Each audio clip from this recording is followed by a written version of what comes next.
সাংবাদিক হসপিটাল অথরিটির এখানে পরিচালক সাহেব আছেন, আরও যারা আছেন, চিকিৎসকবৃন্দ এবং সুধীমণ্ডলী, আপনারা জানেন যে গত 5 তারিখ বাংলাদেশে একটা পরিবর্তন হয়েছে।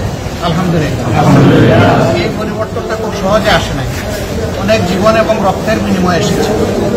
জীবন দিয়ে যারা চলে গেছে, আমি এই মুহূর্তে তাদের সকলের আত্মার মাগফিরাত কামনা করি। আল্লাহ তাআলার দরবারে দোয়া করি আল্লাহ তাদেরকে শহীদ হিসাবে কবুল করুন।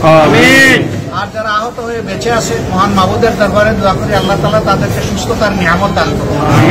আমরা সারা দেশের মতো এখানেও যারা আহত হয়ে চিকিৎসাধীন আছেন চট্টগ্রাম মেডিকেল কলেজ হাসপাতালে, তাদেরকে দেখতে এসেছিলাম। সঙ্গত কারণেই সকলের কাছে আমরা যেতে পারি, যাদের কাছে যেতে পারিনি তাদের জন্য আমাদের দোয়া থাকে। যাদেরকে দেখেছি তাদের সকলের মুখে হাসি দেখেছি আর সন্তুষ্টির একটা বাণী শুনেছি। তারা বলেছেন যে এখানকার চিকিৎসার উপরে তারা পুরোপুরি সন্তুষ্ট। আলহামদুলিল্লাহ, তাদের এই সন্তুষ্টি আল্লাহ কবুল করুন।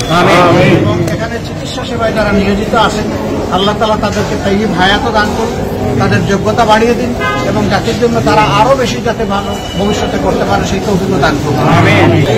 এসব ত্যাগ এবং প্রতীক্ষার বিনিময়ে আমাদের যে পরিবর্তনটা এসেছে, এটা যেন জনগণের কল্যাণে কাজে লাগে। একটা সরকার বিদায় নিল মানুষকে জ্বালাতন করে, আরেকটা সরকার যেন না আসে মানুষকে জ্বালাবার জন্য। আমরা চাই যে এই ধরনের সরকারের পুনরাবৃত্তি আর না হোক।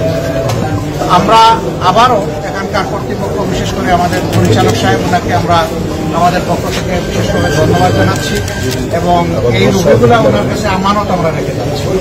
তিনি যেন এই আমানতের দায়িত্ব যথাযথভাবে পালন করতে পারেন তার জন্য আমাদের দোয়া থাকলো এবং তার মাধ্যমে তার সমস্ত সহকর্মীদের কাছে আমাদের সালাম থাকলো। আসসালামু আলাইকুম।